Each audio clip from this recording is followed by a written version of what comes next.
So in school, I was pretty useless in art. In fact, I think it was second or third grade where I actually got kicked out of the class because I didn't know the difference between a primary and a secondary color, which at the time I thought was pretty unfair because I still don't know what the difference is between a primary and a secondary color. But anyways, that's my little forewarning because today I'm doing an iPad drawing and I'm not very good at them, but hopefully it will get my point across. Now, the real question and the real thing that we're going to discuss today is, can you still sign social media marketing clients? I know this is a time of mass panic and a lot of agency owners out there are wondering, like, can I even still sign clients with everything that's going on in the world? The answer is a resounding yes. And in fact, I'm even gonna pop up around the screen some wins from the Grow Your Agency community to really just demonstrate that point. But that said, you still might need to pivot. You might need to rejig some things around. And that is really what I want to talk about today, is how to look at your agency, how to look at the niches that you're working with, the service that you're offering, your client demographic, as in where physically in the world are they based? Yeah, and just all in all, how to rejig some of those things around. Now, the first rule to this is you should be able to sign clients globally. I've been saying this long before what's going on right now in the world has happened, is that we live in a global economy, and year on year, the expectation is, in fact, it's not even an expectation anymore, that you have to be face to face with a client. Pretty much everything is over Zoom these days. So yeah, that is the first thing that I need you to bear in mind and I need you to keep in mind is, look, you should be able to sign clients from not only other cities in your country, but other countries in the world, full stop. Obviously, taking into consideration that you speak their language. Oh man, it's got to that all important time of the show. Once again, my favorite part of the show. Fire in the booth. Gucci gang, Gucci gang, Gucci gang, Gucci gang, Gucci gang, Gucci gang, Gucci gang. The next decision that I want you to make is whether you stick with your existing niche. Now, if you don't already have clients within a niche, like let's say, for example, you're working with restaurants in primarily LA, that at the time of recording this is not really a good bet because I think I heard that they shut down LA for another 14 days, so it's like a 30-day quarantine now. But anyways, long story short is that if you have no clientele or no track record with a niche, then that is totally fine. Now is the time for you to niche hop and start looking at some different niches that you could potentially outreach to. Some clients that, even with everything that's going on in the world right now, are unaffected. For example, coaches, consultants, and in a lot of places, real estate agents aren't affected. Because at the end of the day, people still need new homes, they need new rental properties. I know that's definitely the case because my mom right now is working with a realtor to find a new home. And it seems like all across the world, pretty much with realtors, you're only meeting with one person and there's no handshaking, there's no super close proximity. So that's an example of a niche that for now, as it seems, isn't doing too bad because, you know,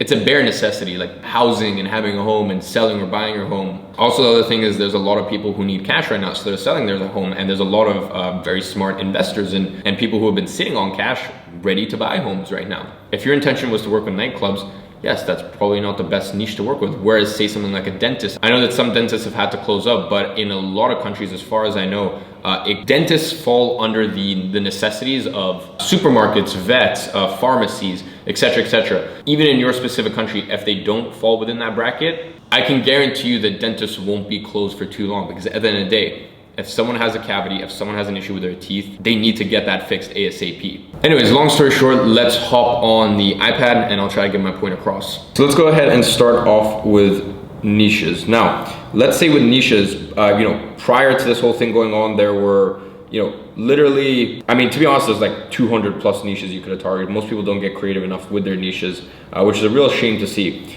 But now, you know, let's say just hypothetically, this was your pool of potential clients.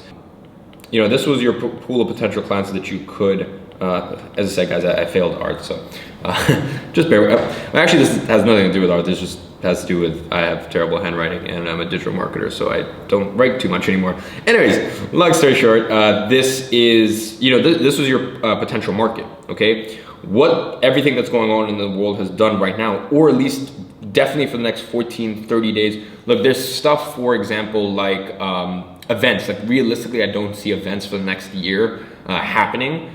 Whereas say something like restaurants, like guys, restaurants will reopen depending country to country, okay? Depending country to country and how severe things are, but restaurants will reopen, okay? So this is your current, you know, this is the old market. Now the new market, okay, and your new pool of potential prospects is probably closer to this, okay? This is the market now. As I said, it totally depends on your country. But for example, like in London, like, you know, my mom is working with a real estate agent right now. That's totally fine. e-commerce clients, info product clients, coaches, consultants, software companies, pretty much anyone that sells shit online. And as I said, people like real estate agents, where at the moment it seems like it's fine, etc., etc. Okay, so this is kind of like the market has basically contracted here for the time being. So this is the idle, and as I said, guys, this is for the time being. This is the idle market. Okay, so this is the market, for example, like restaurants, like here at least in Cape Town at the moment, gyms are still open, so that's not an issue. But like, you know, in most countries, that gyms are closed. Okay, so you've got your market and you've got your idle market. If you let me pick a different color. If you were working in here, right? If you were attempting to work in here and you were planning on reaching out to clients here, then go hop over to the markets that are active right now. Okay, go from the idle market to the active market. Okay, now that is only if you have one client or don't have any clients. Now, if you are someone who has had 4, 5, 6, 7, 8, 20 plus clients in a market, the best thing you can do, in my opinion, is still reach out to your idle market. Okay, because first of all, you should still have clients, or if you've done things right, your clients should have either paused, you should have either done a subsidized fee for your clients. Okay, so they're still clients, but you give them a 50% subsidy, or you should just have your clients working as per normal. So what I recommend you do is I recommend you still reach out here and you keep doing outreach, because the thing is, we've even had this where clients that I reached out to 6 months ago are now reaching back out to me and being like, yo, we kind of need you, right? And keep in mind, I work with e-commerce and info product businesses. That is going to be the same reaction. If you go aggressive on outreach over the next 30 days in this idle market, first of all, they're at home, so they're getting these outreach. They're getting this outreach, and if you can convince them to get on the phone with you, or get them on a Zoom meeting with you, and as I said, literally just give them free coaching sessions. Okay, literally just educate them, help them as much as you can. You will be the front runner when this idle market goes back to being the idle market goes back to being an active market. You will be that front runner, and you will be the one that gets their business. Okay, so that is something that's basically the game plan that you should follow. Is if you are someone who was planning on reaching out to clients in the idle market, but you've had no clients, or you only have ever had one client, go over to the active market and start reaching out to clients there and start signing clients. If you are already set in the idle market, you already have a lot of success with dentists, you are making 5K a month, 10K a month, 20K a month, keep working. First of all, get your clients on lockdown and make sure that they don't leave. And as I said, the way you can do that is by incentivizing with subsidized fee, or if worst comes to worst, you can pause the services. But keep reaching out to clients in your market, because you already have a lot of experience, you already have a lot of authority in your market. And as I said, when business goes back to normal, okay, you will be the front runner. Okay, so hopefully that makes sense. Now, the next thing that I want to talk about is services. Okay, and this is once again another area where I see not enough people getting creative. Okay, services. Now, of all the services you can offer, to be honest, like most people kind of just focus on this. So 95% of agency owners really focus on this, and I'd say this is mainly like social media marketing, creating captions, distributing them, and Facebook ads, right? When there's this whole thing over here, right? Can you write, like I'm so bullish on email marketing. Like I don't know why more people don't do email marketing for their clients or have an email marketing agency. Like especially the thing is right now, so many people, there's so many businesses out there that have a CRM of 500, 1,000, 10,000 customers that they've worked with, or they have an email list collected. And I understand not paying for leads that can't convert right now because they might be closed.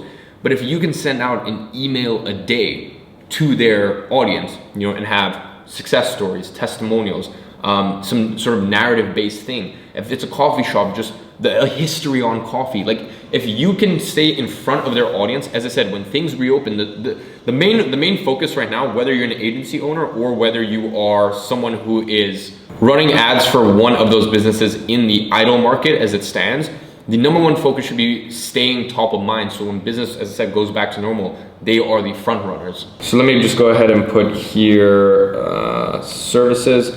So as I said, I think a lot of you guys should get a little more creative with your services. And the other thing, and I've said this prior, is if you're running, let's say, ads for your clients, do email marketing as well, for free, entirely for free. Whatever you can do right now to retain your client's business, that should be the #1 focus. So that is what the opinion is when it comes to services, or that's what the game plan should be when it comes to services. Now, when it comes to basically demographic, okay, oh God, geez, I'm so bad at writing, I apologize, guys.